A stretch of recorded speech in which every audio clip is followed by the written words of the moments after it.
आजकल मुकदमा या फिर एफआईआर होना एक आम सी बात हो गई है। बहुत सारे लोग मुकदमे और एफआईआर से पीड़ित हैं, क्योंकि आजकल बहुत सारे मुकदमे इससे बस एक दूसरे के ऊपर किए जा रहे हैं। ऐसे में यदि कोई सरकारी नौकरी करता है तो उसके मन में ये सवाल उठना लाजमी है कि उसकी सरकारी नौकरी पे मुकदमे या फिर एफआईआर का क्या असर पड़ेगा, और उनके मन में बहुत सारे ऐसे ही सवाल होते हैं। तो नमस्कार मित्रों, मेरा नाम है आदित्य, आप देख रहे हैं एडवोकेट आदित्य यूट्यूब चैनल। आज के वीडियो में मैं चर्चा करने वाला हूँ कि यदि आप सरकारी नौकरी करते हैं और आपके ऊपर कोई मुकदमा या फिर एफआईआर हो जाता है तो आपकी नौकरी पे उस मुकदमे या फिर एफआईआर का क्या असर पड़ेगा।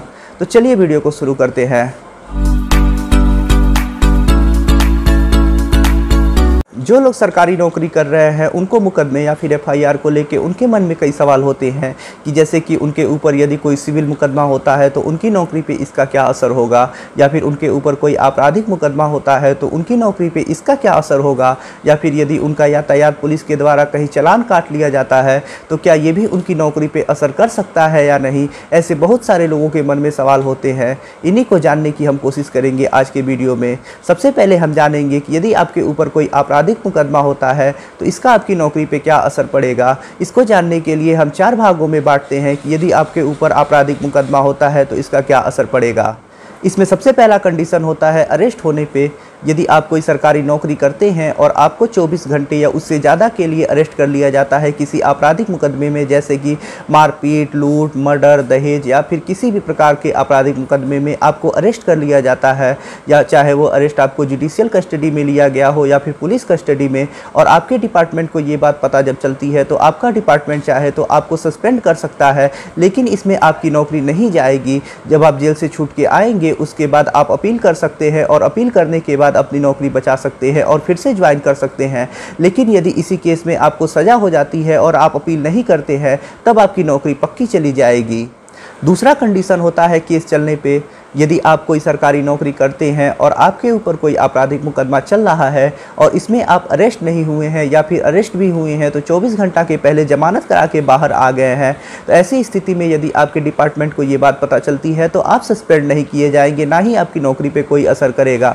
लेकिन आपका डिपार्टमेंट चाहे तो आपकी केस की फाइल को मंगा सकता है और जजमेंट आने का प्रतीक्षा करेगा। इस केस में यदि आप बरी हो जाते हैं तो आपकी नौकरी पर कोई असर नहीं करेगा, और यदि आपको सज़ा हो जाती है और आप अपील नहीं करते हैं तो ऐसी स्थिति में आपकी नौकरी चली जाएगी। तीसरा कंडीशन होता है कारावास की सज़ा होने पे। यदि आप कोई सरकारी नौकरी करते हैं और आपको किसी केस में न्यायालय के द्वारा 24 घंटे यानी 1 दिन से ज़्यादा की सज़ा दे दी गई है कारावास की, ऐसी स्थिति में यदि आप जमानत लेके बाहर भी आ जाते हैं और जेल नहीं जाते 1 दिन के लिए, ऐसी स्थिति में यदि आपके डिपार्टमेंट को ये बात पता चलती है तो 1 दिन से अधिक सज़ा होने के कारण आपको सस्पेंड कर दिया जाएगा, और यदि आप अपीली न्यायालय में अपील नहीं करते इस सज़ा के खिलाफ तो आपकी नौकरी चली जाएगी। चौथा कंडीशन होता है न्यायालय के द्वारा जुर्माना लगने पे। यदि आप कोई सरकारी नौकरी करते हैं और आपको किसी आपराधिक मुकदमे में 100 रुपये या उससे अधिक का जुर्माना लगा दिया गया है, ऐसी स्थिति में आपका डिपार्टमेंट आपको सस्पेंड कर सकता है, और यदि आप इस सज़ा के खिलाफ यानी जुर्माने के खिलाफ अपील नहीं करते हैं तो आपकी नौकरी से आपको टर्मिनेट कर दिया जाएगा जुर्माना की सज़ा होने के कारण। यहाँ पे एक बात आपको जानना जरूरी है कि किसी आपराधिक मुकदमे में यदि आपके ऊपर अर्थदंड यानी फाइन लगता है तभी आपकी नौकरी पे असर करेगा।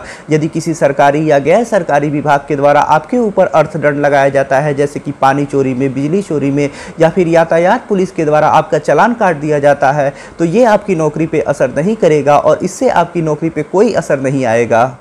अब हम जान लेते हैं कि सिविल केस का आपकी सरकारी नौकरी पे क्या असर पड़ता है। यदि आप कोई सरकारी नौकरी कर रहे हैं और आप किसी सिविल मुकदमे को साथ साथ लड़ रहे हैं तो इसका आपकी नौकरी पे कोई असर नहीं होता है, क्योंकि सिविल मुकदमे में आप स्वयं के लिए लड़ते हैं, इसमें आपको किसी प्रकार की कोई सज़ा नहीं होती है। यदि आपके डिपार्टमेंट को ये बात पता भी चलती है कि आप सिविल मुकदमा लड़ रहे हैं तो आपकी नौकरी पे इसका किसी प्रकार का कोई असर नहीं होगा। इसलिए आपको यदि आप सिविल मुकदमा लड़ रहे हैं तो घबराने की बिल्कुल ज़रूरत नहीं है। सिविल मुकदमे का नौकरी पर किसी प्रकार का कोई असर नहीं पड़ता है, चाहे वो मुकदमा आप हारे या चाहे जीते। अब हम जान लेते हैं कि यदि आपके ऊपर कोई आपराधिक मुकदमा चल रहा है तो आप किस प्रकार से अपनी सरकारी नौकरी बचा सकते हैं। बहुत सारे लोग ये सोचते हैं कि उनके ऊपर किसी आपराधिक मुकदमे में 100 रुपये या इससे ज़्यादा का फ़ाइन लग जाएगा तो ये बात वो अपने डिपार्टमेंट को बताएंगे ही नहीं और चुपके से फ़ाइन को भर देंगे और नौकरी बचा लेंगे। बहुत सारे लोग यही काम करते हैं और अपनी नौकरी बचा लेते हैं, लेकिन इसको करने में एक ही डर बना रहता है कि यदि किसी प्रकार से कोई शिकायत कर देता है या डिपार्टमेंट को बाद में पता चल जाती है तो भी आपकी नौकरी पर असर कर सकता सकता है। लेकिन यदि कोई नहीं जानता है आपके डिपार्टमेंट का कि आपके ऊपर फाइन लगा है, तब आपकी नौकरी पे कोई असर नहीं करेगा जब तक कि आपकी डिपार्टमेंट को ये बात पता नहीं चलती है या फिर कोई शिकायत नहीं करता है। यदि आपको इस बात का डर है कि आपको सज़ा हो जाएगी आपराधिक मुकदमे में और आप सरकारी नौकरी कर रहे हैं, तो आपको केस को जितना लंबा हो सके उतना खींचने का प्रयास करना चाहिए। यदि आपको किसी मुकदमे में सज़ा हो गई है तो उसका अपील आपको कर देना चाहिए अपीली न्यायालय में, और अपीली न्यायालय में अपील करने के बाद इसमें बहुत सारा लंबा समय लगता है, तब तक के लिए आप रिटायर हो जाएंगे। यदि आपके ऊपर कोर्ट में जुर्माना लग रहा है तो प्रयास करना चाहिए कि वो जुर्माना 100 रुपये से अधिक का ना हो। यदि आपराधिक मुकदमे में समझौता हो जाता है तो ये भी आपकी नौकरी पे किसी प्रकार का कोई असर नहीं करेगा। यदि आप आपराधिक मुकदमे में बरी हो जाते हैं तो भी आपकी नौकरी पे किसी प्रकार का कोई असर नहीं आएगा। तो फ्रेंड्स, आज के वीडियो में आपने जाना कि यदि आपके ऊपर कोई आपराधिक मुकदमा चल रहा है तो उसका क्या आपकी नौकरी पे असर होगा, और यदि आपके ऊपर कोई सिविल मुकदमा चल रहा है और आप सरकारी नौकरी कर रहे हैं तो इस दौरान आपकी सरकारी नौकरी पे उसका क्या असर होगा, और यदि आप सरकारी नौकरी कर रहे हैं और आपराधिक मुकदमा चल रहा है तो किस प्रकार से आप अपनी नौकरी बचा सकते हैं, आपने आज ये भी जाना। यदि आपके मन में अब भी कोई सवाल है तो वो सवाल नीचे कमेंट बॉक्स में हमसे पूछें। यदि आप मुझसे फ़ोन पे बात करना चाहते हैं तो इसके लिए डिस्क्रिप्शन चेक करें, वहाँ पे बताया गया है कि आप किस प्रकार से मुझसे फ़ोन पे बात कर सकते हैं। यदि वीडियो आपको पसंद आया हो तो वीडियो को लाइक करें, अपने दोस्तों के साथ शेयर करें, और यदि आप चैनल पे नए हैं तो चैनल को सब्सक्राइब करके बेल आइकन को दबाएं। मिलते हैं नए वीडियो के साथ अगले दिन, तब तक के लिए जय हिंद, जय भारत।